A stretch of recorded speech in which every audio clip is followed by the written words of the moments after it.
అధ్యక్ష, మన ప్రభుత్వం ఎన్డీఏ భాగస్వామ్య పక్షాలు ఎన్నికల ముందు ఎస్సీ వర్గీకరణ చేపడతాయని చెప్పడం జరిగింది అధ్యక్ష. తెలుగుదేశం, జనసేన, బీజేపీ పార్టీలు ఆ రోజు కూడా జిల్లాల యూనిట్గా చేయాలి అనే విధంగా మనం వెళ్ళడం జరిగింది అధ్యక్ష. ముఖ్యమంత్రి గారిని అయితే నేను గత 16-17 సంవత్సరాలుగా ముఖ్యమంత్రిగా దగ్గర నుండి చూసిన దాని ప్రకారం చంద్రబాబు నాయుడు గారు సమాజంలో ప్రతి ఒక్కళ్ళు కూడా అన్ని విధాల అభివృద్ధి చెందాలి అనేటువంటి లక్ష్యంతో ముందుకెళ్తున్నారు అధ్యక్ష. ఆ రోజు మొదట్లో వర్గీకరణ చేసింది మన ప్రీతమ నాయకులు చంద్రబాబు నాయుడు గారు చేశారు అధ్యక్ష. తర్వాత న్యాయపరమైన సమస్యలు, అవరోధాలు జరిగినాయి అధ్యక్ష. ఒకసారి తీసుకుంటే ఎస్సీ ఎస్టీల సంక్షేమం కోసం పాటుపడింది అందరికి కూడా బాగా తెలుసు అధ్యక్ష. అన్న ఎన్టీ గారు తెలుగుదేశం పార్టీ పెట్టినప్పటి నుంచి జరిగినాయి అధ్యక్ష. మన పార్టీ ఎజెండాలో ఉంటుంది ₹2 కిలో బియ్యం దగ్గర నుంచి కూడా ఇవన్నీ కూడా ఎస్సీ ఎస్టీల యొక్క అభ్యున్నతికి తీసుకొచ్చిన అధ్యక్ష. పక్కా ఇళ్ళు కూడా కనిపిస్తుంటాయి. ఒకసారి తీసుకుంటే అధ్యక్ష, గురుకుల పాఠశాల వ్యవస్థను కూడా ఆ రోజు నా అన్న ఎన్టీ రామారావు గారు తీసుకుని రావడం జరిగింది అధ్యక్ష. ఈరోజు 190 ఇన్స్టిట్యూట్స్ సోషల్ వెల్ఫేర్ రెసిడెన్షియల్ స్కూల్లో ఉంటాయి. అదేవిధంగా ఎస్టీ, బీసీ, మైనార్టీలో కూడా ఈ ఇన్స్టిట్యూట్స్ వచ్చి ఈ వర్గాల ప్రజలు ఉన్నత విద్యను అభ్యసించేందుకు, మంచి నాణ్యమైన విద్య ఇచ్చేందుకు దోహదపడుతుంది అధ్యక్ష.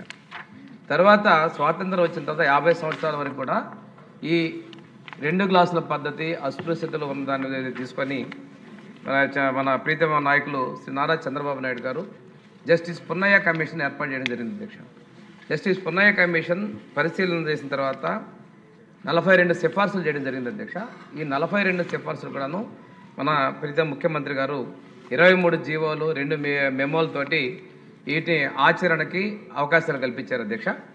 ఆ రోజు తీసుకున్న చర్యలే ఈరోజు జిల్లా స్థాయిలో విజిలెన్స్ మానిటరింగ్ కమిటీలు ఏర్పాటు కావచ్చు, అదేవిధంగా సిటిజన్స్ డే కూడా జరపడం కావచ్చు, అదేవిధంగా ఎస్సీ ఎస్టీ మానిటరింగ్ జరిగే వాళ్ళకి ప్రత్యేకంగా వాళ్ళకి ఇచ్చేటువంటి నష్టంతో పాటు కూల్ చేసిన ఇళ్లకు కూడా అదనం బెనిఫిట్ ఇచ్చే విధంగా చేసే విధంగా ఇటువంటి పలు సంస్కరణలు కూడా మనం ఆ రోజు చంద్రబాబు నాయుడు గారు జస్టిస్ పున్నయ్య కమిషన్ ఏర్పాటు చేయడం వల్ల జరిగింది అనేది కూడా మీకు ఒకసారి తెలియజేస్తాను అధ్యక్ష.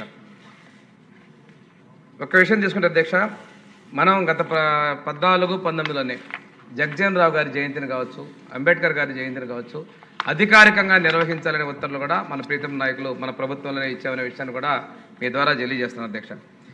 ఇంకోటి అధ్యక్ష, పోయినసారి ఈ సభలోనే 120 సంవత్సరాల అంబేద్కర్ గారి జయంతి సందర్భంగా 120 అడుగుల విగ్రహాన్ని ఏర్పాటు చేయాలని చెప్పేసి శాఖమూరులో మన భూమిని కేటాయించి ప్రాజెక్టు మొదలు పెడితే గత ముఖ్యమంత్రి ఈ పేరు చంద్రబాబు నాయుడు గారికి తెలుగుదేశం పార్టీకి వస్తుందని చెప్పేసి ఇక్కడి నుంచి ఆ ప్రాజెక్టు అర్ధాంతరంగా ఆపేసి తరలించారు. అంటే ఆలోచన ఆచరణకి ఆద్యుడు మన ప్రీతం ముఖ్యమంత్రి చంద్రబాబు నాయుడు గారి విషయాన్ని కూడా మీకు తెలియజేస్తాను అధ్యక్ష.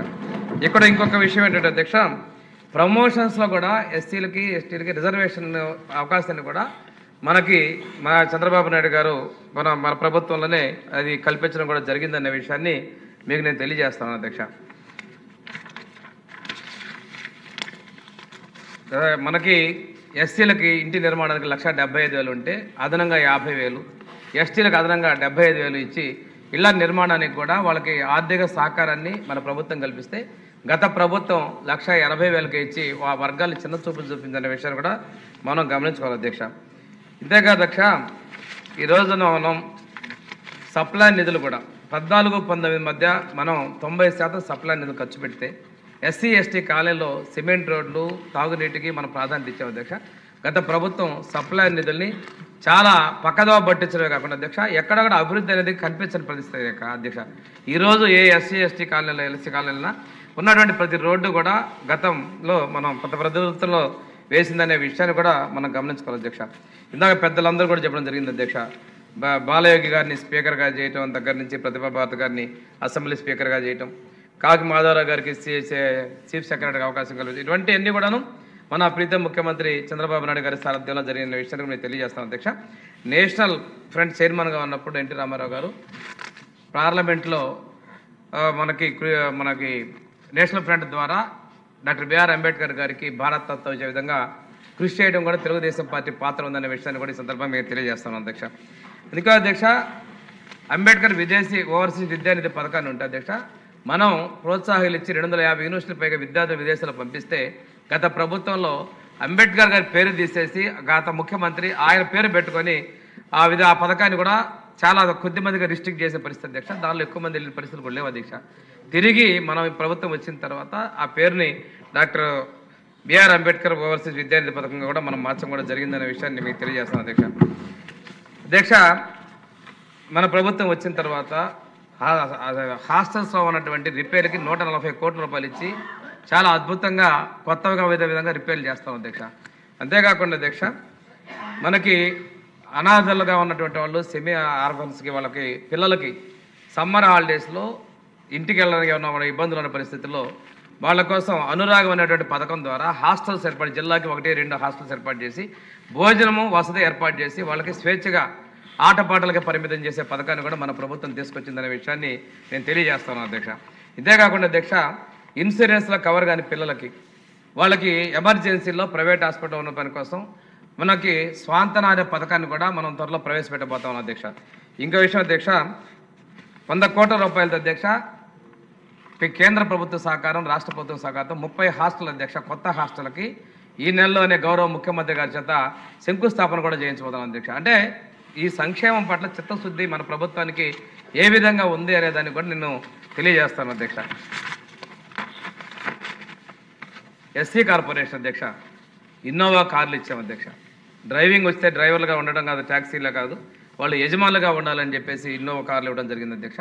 అంతేకాకుండా భూమి కొనుగోలు పథకం ద్వారా వాళ్ళ భూములకు యజమానులు కూడా గౌరవ చంద్రబాబు నాయుడు గారి సారథ్యంలో నిర్ణయాలు తీసుకున్నాం అధ్యక్ష. లిడ్ క్యాప్ని గతంలో పట్టించుకోకపోతే లిడ్ క్యాప్ను కూడా మనం ముందుకు తీసుకొచ్చి లెదర్ ఇండస్ట్రీస్ కూడా మనం చేయనివ్వడం జరిగింది అధ్యక్ష. గత 5 సంవత్సరాల్లో ఈ కార్పొరేషన్ కూడా నిర్వహణ జరిగింది అధ్యక్ష. తిరిగి ఈ సంవత్సరం ఎస్సీ కార్పొరేషన్కి 341 కోట్ల బడ్జెట్ కేటాయింపులు కాకుండా ఎస్సీ కార్పొరేషన్ దాకా దాదాపుగా 20,000 మందికి లబ్ధి చేకూర్చే విధంగా మనం 340 కోట్ల సబ్సిడీతో ప్రణాళికలు రూపొందించిన అధ్యక్ష. ఈ వచ్చే నెలలో ఇవి అమలు కూడా నిర్ణయాలు తీసుకుంటున్నాం అధ్యక్ష. ఈ లిడ్ క్యాప్ ద్వారా కూడా లెదర్ షూ మేకింగ్ ఇండస్ట్రీస్ కూడా టెండర్ పిలిచి మనం ప్రారంభించుకోవడం కూడా జరిగింది అధ్యక్ష. డప్పు చర్మకారులకు కూడా మనం 14-19 మధ్యకాలంలోనే పెన్షన్ అని మనం ప్రభుత్వం ఇవ్వడం కూడా జరిగిందనే విషయంగా తెలియజేస్తాం అధ్యక్ష. మన ముఖ్యమంత్రి గారు విజన్ 47లో భాగంగా P4 మోడల్లో పేదలందరూ కూడా ఆర్థికంగా మంచి స్థాయికి ఉండాలని, అదేవిధంగా సాధికారత సాధించాలనే లక్ష్యంతో P4 విధానంలో కూడా ముందుకెళ్తారు అధ్యక్ష. దీనిలో ఎక్కువ మంది ఎస్సీ ఎస్టీ వర్గాలు చెందిన వాళ్ళే లబ్ధి పొందేటువంటి అవకాశాలు ఉన్నాయని కూడా మీకు తెలియజేసుకున్నాను అధ్యక్ష. అధ్యక్ష, ఈరోజు ఈ సుప్రీంకోర్టు ఆదేశాల ప్రకారం మన ప్రభుత్వం ఎన్నికల్లో చెప్పిన హామీ ప్రకారం సుప్రీంకోర్టు తీర్పు వచ్చిన తర్వాత ఎస్సీ వర్గీకరణ కోసం రాజీవ్ రంజన్ మిశ్రా ఏకసభ్య కమిషన్ని ఏర్పాటు చేయడం జరిగింది అధ్యక్ష. ఈ రాజీవ్ రంజన్ మిశ్రా ఏకసభ్య కమిషన్ వారు 5 సిఫారసులతో రిపోర్ట్ ఇవ్వడం జరిగింది అధ్యక్ష. ఈ రిపోర్ట్ని క్యాబినెట్ గ్రూప్ ఆఫ్ మినిస్టర్స్కి పంపించిన తర్వాత గ్రూప్ ఆఫ్ మినిస్టర్స్ ఈ రికమెండేషన్ని ఆమోదించి ప్రభుత్వానికి ఇవ్వడం జరిగింది. ప్రభుత్వం క్యాబినెట్ ముందు తీసుకొచ్చిన తర్వాత క్యాబినెట్లో ఈ రిపోర్ట్ని గ్రూప్ ఆఫ్ మినిస్టర్ యొక్క నిర్ణయాన్ని క్యాబినెట్ ఆమోదం చేసిన తర్వాత ఈరోజు సభలో రిపోర్ట్ పెడుతున్నాం అధ్యక్ష. ఈ సిఫార్సుల అధ్యక్ష ప్రధానంగా మొదటి సిఫార్సు ప్రకారం ఎస్సీ ఉపకులాలను వర్గీకరణ చేయాలి అనేది ప్రతిపాదించారు అధ్యక్ష. రెండవ సిఫార్సు ప్రకారం 59 ఉపకులాలను 3 గ్రూపులుగా విభజిస్తూ మొదటి గ్రూపులో రెల్లి మరియు అనుబంధ ఉపకులాలను, రెండవ గ్రూపులో మాదిగ మరియు అనుబంధ ఉపకులాలను, మూడవ గ్రూపులో మాల మరియు అనుబంధ ఉపకులాలను విభజిస్తూ సిఫార్సు చేయడం జరిగింది అధ్యక్ష. మూడవ సిఫార్సులో మొత్తం ఎస్సీ జనాభాలో ఈ 3 వర్గాల యొక్క జనాభాని వాటి యొక్క జనాభా ప్రకారం మరియు వారి యొక్క శాతాన్ని బట్టి వారికి రిజర్వేషన్ ప్రతిపాదన వారి శాతాన్ని తెలియజేశారు అధ్యక్ష. దీని ప్రకారం మొదటి గ్రూపులో 1%, రెండవ గ్రూపులో 6.5%, మూడవ గ్రూపులో 7.5% రిజర్వేషన్ని ప్రతిపాదించడం జరిగింది అధ్యక్ష. 4వ సిఫార్సు ప్రకారం అధ్యక్ష ఎస్సీల కొరకు కేంద్రంలో అనుసరిస్తున్నటువంటి 200 రోస్టర్ పాయింట్ను ప్రతిపాదించారు అధ్యక్ష. మొదటి 100లో 1వ గ్రూపులకు 1 పాయింట్ను, రెండవ గ్రూపులకు 6 పాయింట్లను, మూడవ గ్రూపులకు 8 పాయింట్లను కేటాయిస్తూ రెండవ 100లో ఒకటవ గ్రూపునకు 1 పాయింట్ను, రెండవ గ్రూపునకు 7 పాయింట్లను, మూడవ గ్రూపునకు 7 పాయింట్ల లెక్కన రిజర్వేషన్ రోస్టర్ని ప్రతిపాదించడం జరిగింది అధ్యక్ష. అదేవిధంగా అధ్యక్ష 5వ సిఫార్సులో ఈ రిజర్వేషన్ల అమలు మరియు బ్లాక్ పోస్టుల భర్తీకి సంబంధించిన మార్గదర్శకాలను కూడా తెలియజేయడం జరిగింది అధ్యక్ష. దీంతోపాటు అధ్యక్ష ఇప్పటివరకు గౌరవ సభ్యులు మాట్లాడిన దానిలో ఎక్కువ మంది కూడా జిల్లాల వారీగా ఇది రిజర్వేషన్ చేస్తే బాగుండనేది ప్రతిపాదించారు అధ్యక్ష. దీనికి మన ఉప ముఖ్యమంత్రి గారు పవన్ కళ్యాణ్ గారు కూడా రెల్లి కులస్తులకి ఆ జిల్లా ప్రాంతాల్లోనూ అదేవిధంగా మిగిలిన ప్రాంతాల్లో ఉన్నటువంటి కూడా చేసినట్లయితే లబ్ధి చేకూర్చే విధంగా నిర్ణయం తీసుకోవడం కూడా జరిగింది అధ్యక్ష. దీనికి సంబంధించిన సిఫార్సు కూడా 5వ సిఫార్సులో మెన్షన్ చేయడం జరిగింది అధ్యక్ష. ఏంటంటే రిజర్వేషన్లు అమలు మరియు అదేవిధంగా జిల్లాల వారీగా విభజన చేయాల ప్రతిపాదనను చాలామంది ప్రతిపాదించారు. ప్రస్తుతం జిల్లాల వారీగా రికమెండేషన్ చేయడం లేదు. భవిష్యత్తులో జనాభా లెక్కింపు జరిగిన తర్వాత జనాభా ప్రాతిపదికన జిల్లాల వారీగా ఈ సిఫార్సులు వర్గీకరణ అమలు చేయవచ్చు అనేది వారు సూచించారు అధ్యక్ష.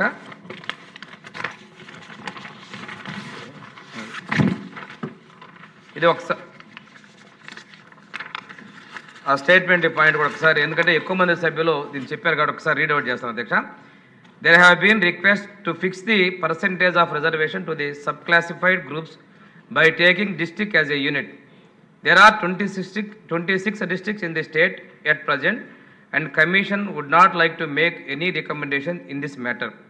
Government may take a view on this at an appropriate time after conduct of next census, based upon rational principles, quantifiable data, and interstate backwardness. అధ్యక్ష, అంటే మనం మేనిఫెస్టోలో ఇచ్చిన విషయాన్ని కూడా కమిషన్ దృష్టిలో పెట్టడం, ప్రజల నుంచి వచ్చిన డిమాండ్కి ప్రస్తుతం ఉన్న దానిలో ఉమ్మడి జిల్లాల స్టేటస్ ఉన్నాయి, 26 జిల్లాలు కొత్తగా ఉన్నాయి కాబట్టి వీటికి ఆ క్లారిటీ లేనందున తర్వాత చేయమనేది ప్రభుత్వం ఏకసభ్య కమిషన్ రికమెండేషన్ జరిగింది అధ్యక్ష.